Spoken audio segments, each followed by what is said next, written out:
Hello everyone, welcome to another live hangout here at Voice Essentials. It is all go at the Easter show, literally, here in Brisbane, Australia today. We have just been thrown into a snap 3-day hard lockdown. We've had the UK variant, the B117 variant of coronavirus is getting away on us, and so our Premier has just thrown us into lockdown. So my head is spinning a bit because it literally only happened a couple of hours ago, and so I've been communicating with all of my students, moving everyone online, and wow. Okay, first of all, James, thanks very much for the super chat. Straight off the bat, mate. Thank you very much from a friend over the ditch. For the Aussies and the New Zealanders, the Kiwis, the Aussies and the Kiwis in the chat or watching the replay of the video will exactly know that language. We love our friends over the ditch, so thanks, James, and glad you're enjoying the videos. Today, in part because of what's going on in Brisbane at the moment, and so I'm having to sort of,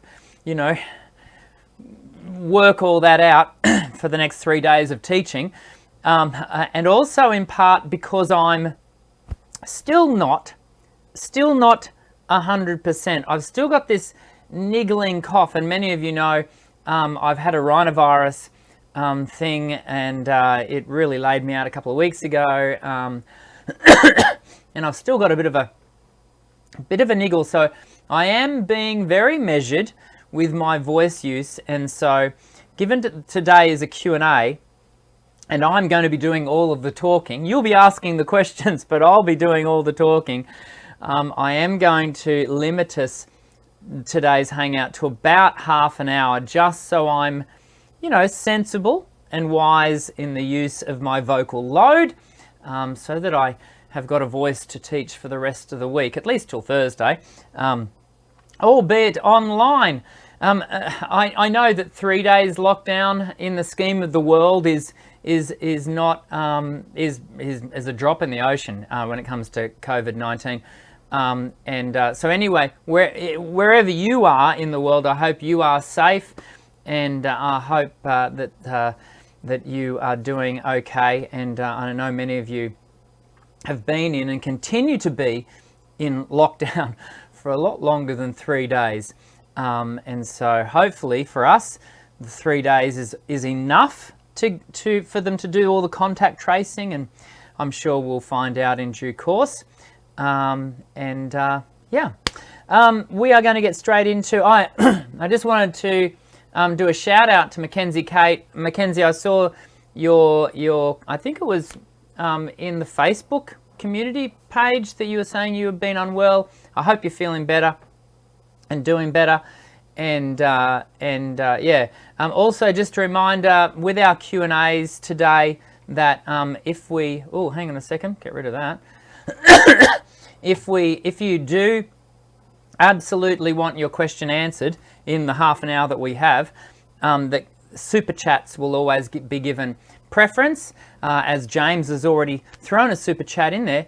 And the important thing to know about the super chats is they all go back into, I funnel all those funds back into the continuation of the channel.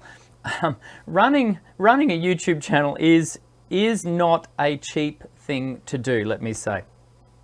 So your support is really highly valued, and if I can answer one of your questions along the way, then all the better. But for now, let's dive in. Let's get into our Q&A for today.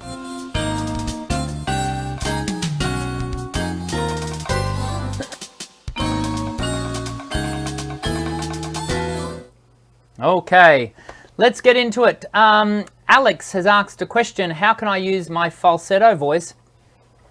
Really important, Alex, to first and foremost have a really clear understanding of what falsetto voice is. And once again, I heard, I was watching a fellow YouTube creator, a rather well-known one who will remain nameless, And once again, they were using quite, I want to say, antiquated language around describing voice registration.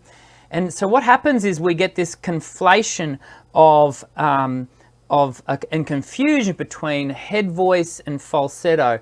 And as many of you will know, if you've watched my registration video, the really in-depth one, I think it's called head voice, chest voice, and mixed voice. You can look it up on the channel. You will know that falsetto sits above what many of you refer to as head voice, that we refer to in the Thurman and Welch model as upper register. So learning to develop your falsetto, Alex, really requires you to have really good use of all your registers and to know where your voice is at any given moment. And from there, what you can do is then go about developing and strengthening those registers. And it's interesting, it's always an interesting thing to use the word strengthening when we think about falsetto, because falsetto is not what we'd refer to as a strong sound, is it? It's typically lighter. It can have some breathiness with it, and it's certainly not a big, robust sound. However, what we do need to do is strengthen the musculature that operates the falsetto, which is your lengthener muscles, your cricoarytenoid muscles and cricothyroid muscles, to ensure that those muscles can really dominate. In fact, for falsetto, they have to be the only muscles engaging and activating to access. So hopefully that's helpful, Alex. I will try to mute every time. I'm going to do a little bit of coughing, everyone, and it's involuntary, so I do try to get to it before it goes. So hopefully I don't blow your ears away with any unwanted coughing. Jordan, can I let you all know, I need to let, Jordan, I'm going to answer your question. Can I let you all know that next week, so here in Australia, we celebrate Easter, if not for religious purposes, certainly for public holidays. And so for Friday, Saturday, Sunday, Monday, basically we have this sort of extended holiday period this coming weekend, which means that next Monday, when we would normally hang out, I will be on a public holiday, and so we will not be hanging out next week. I will rejoin you all in 2 weeks' time, and we'll do another Q&A at that point, I think. Yeah, so Alex has just given me the thumbs up for, thank you so much for the answer. You're welcome, Alex. Jordan, hi, Dr. Dan, I hope you're doing well. Well, I'm getting there, Jordan, thank you. I wanted to ask you, how do you improve ad-lib? I struggle to find the key center of songs and find the notes that work with the song. Yeah, it's an interesting question, Jordan. I do have a couple of exercises within the Voice Essentials suite of exercises. It's actually on Voice Essentials 2, and it's the final 2 activities that are designed for developing riffs and runs. And to start with, I give them to you as a prescriptive, you know, I sing it and then you copy it. But I have then extended the track so that you can ad-lib, you can create your own riffs and runs.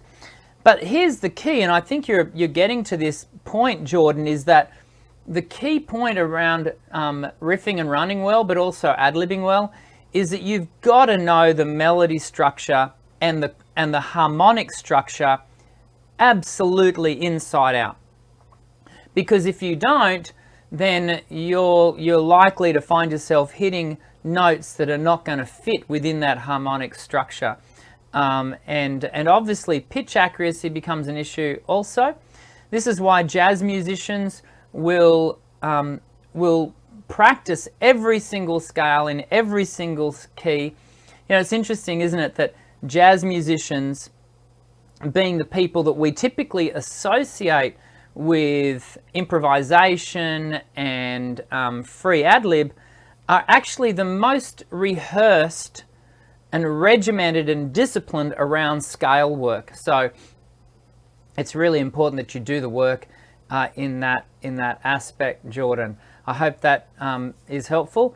Mackenzie, excuse me, Mackenzie Kate, my question is, what are the effects of COVID on the voice, and how do I take care of my voice if I have COVID?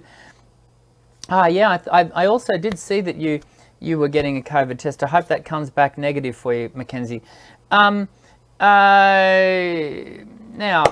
effects of COVID, it's not, I mean, you know, you are your instrument, and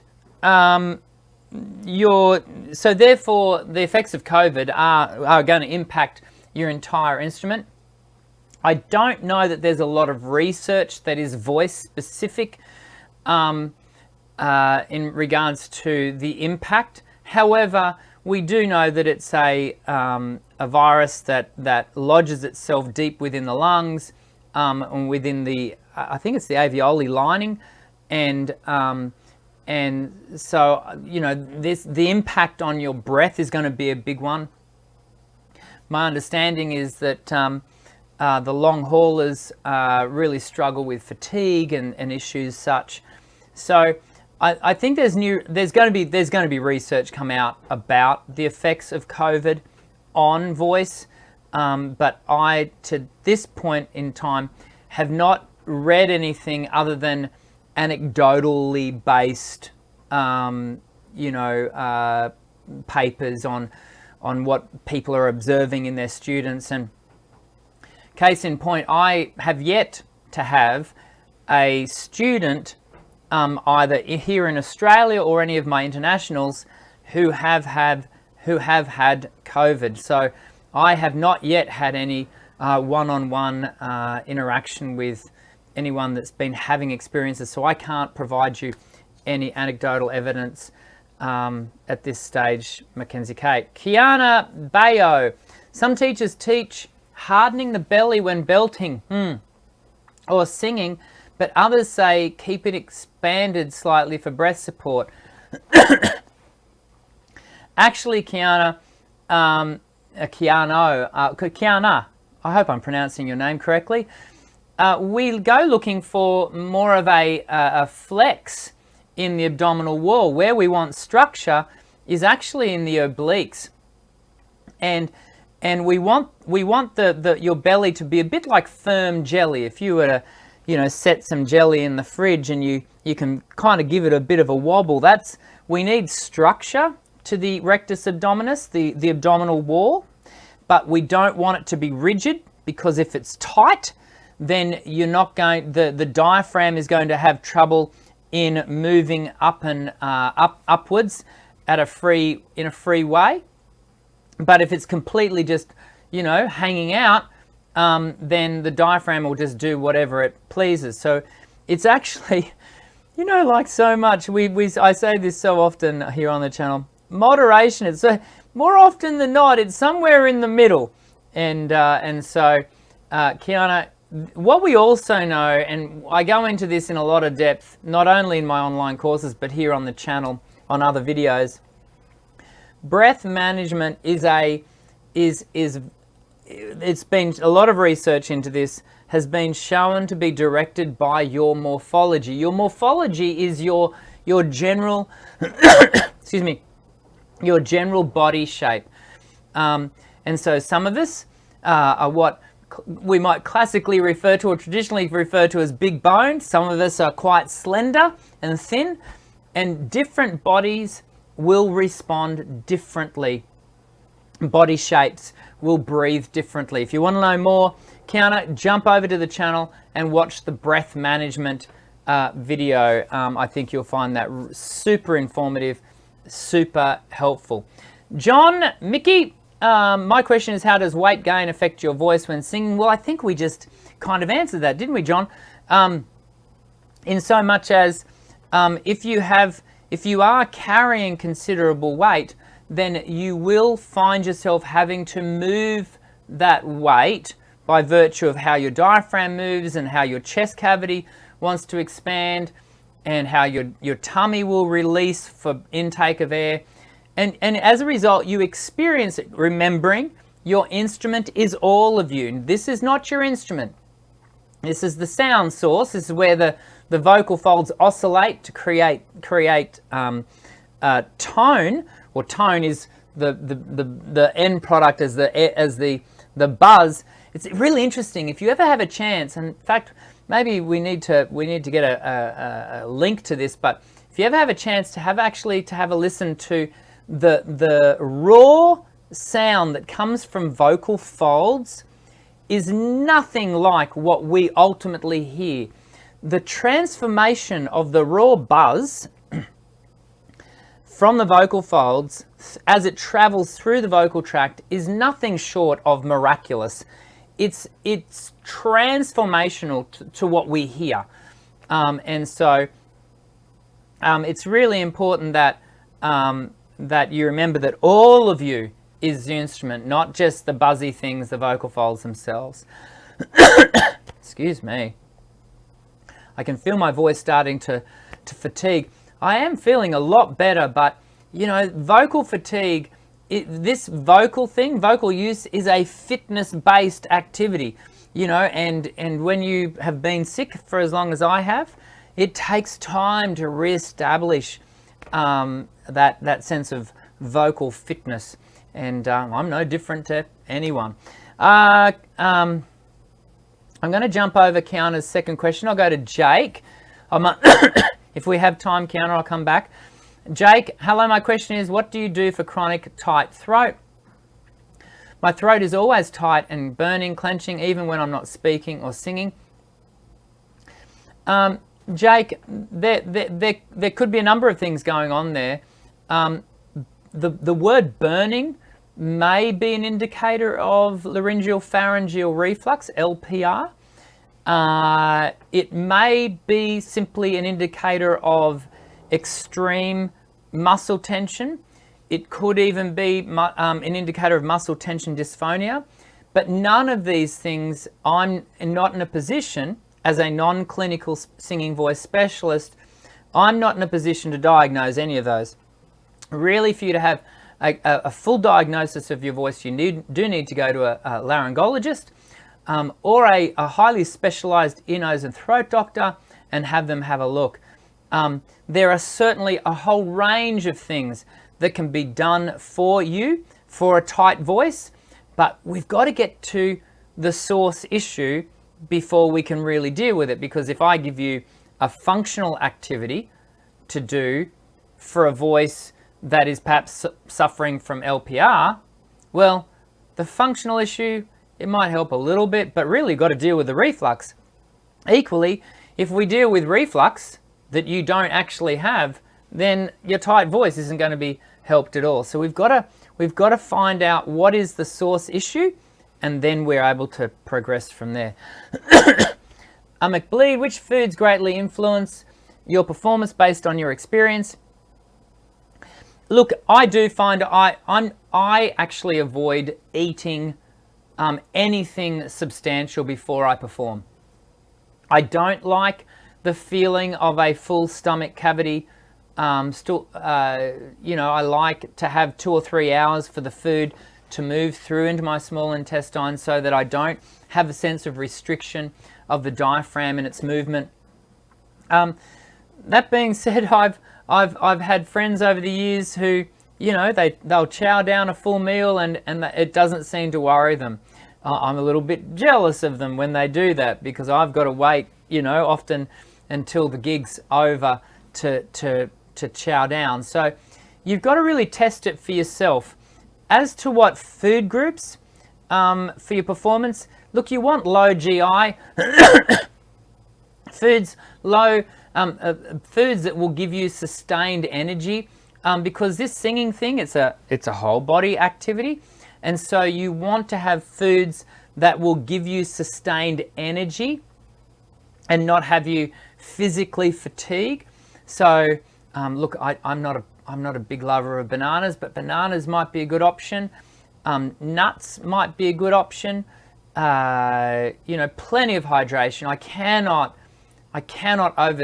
overemphasize the importance of hydrating well, and that is not just sculling 600 mils of water before you go on stage, but really making sure you're sipping your 2 to 3 liters of water over the space of a day.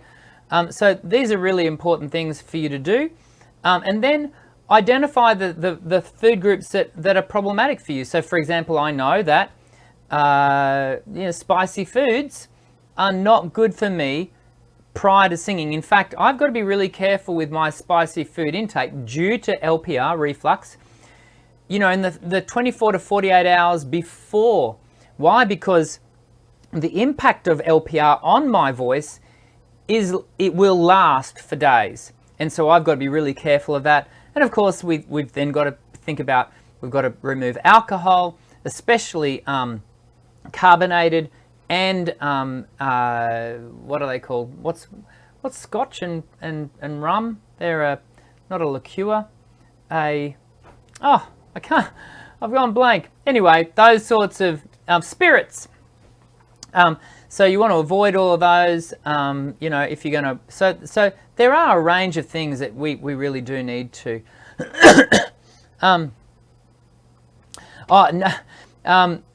Linda's just made note of 99 tunes for you, Michelle Wright, saying, don't strain yourself for us, Dr. Dan, we want you healthy.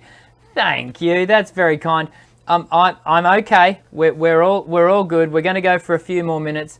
I didn't want to not hang out, because we missed one a few weeks back, and so I definitely wanted to jump on here with you all and hang out. But thanks for your concern. Randolph Gallagher has asked, should your mouth usually be wide open when singing? When I first start teaching, and in fact I do this with students when they first start their private lessons with me, and the first couple of lessons that you would do, the first couple of modules that we do in the Voice Essentials online course, we work with neutral jaw. Now, as we get into things, and we've taught the jaw to not be over active, then we start to release the jaw to be a little bit more, able to open, particularly as we go into some of the higher registers. The jaw does need to have the freedom to drop a little, but to start with, it's really good to bring the jaw back to a neutral sense so that it's not. What tends to happen with a lot of beginner singers is they're over chewing everything, and so the jaw is working way too much. That not only impacts on production of sound and phonation, but it also impacts on when the tongue detects the jaw doing more work than it should. The tongue goes, oh well, you've got this, I'll just sit this one out, and as a result the tongue doesn't work in the manner that we really want it to. So it's something to be really mindful of. Randolph, and I've got, as you might expect, I've got videos on that over on the channel, so make sure you subscribe and hit the white bell icon, and you won't miss a video. In fact, on that point, we've got a new pre-record video coming out this week. Some of you have been wondering, what does it take to become a professional singer? What's involved in that process? Should I become a professional singer? And so I've put a video together for you that'll go live this Wednesday. Check it out, and let me know in the comments section of that video what you think. I've shared some thoughts and some ideas with you in that video. Wiener Dog's Nose. Hello, what to do if I have trouble getting full breaths in? Sometimes it's hard to get a satisfying full breath, like I'm gasping for it. That's going to come back to how open and retracted the vocal folds are with the, in the larynx, and how much freedom the air has to travel through the vocal tract. It's going to come down to how much release you're going to get through the abdominal wall, allowing a good descent of the diaphragm. And it's a whole body coordination. This learn to sing thing,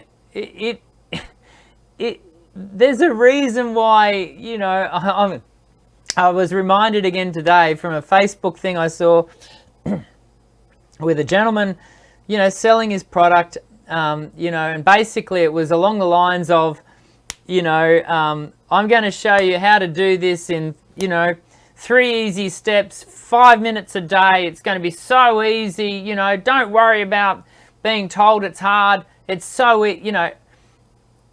always remember this. This is a good rule for life, but it is so true when it comes to learning to sing.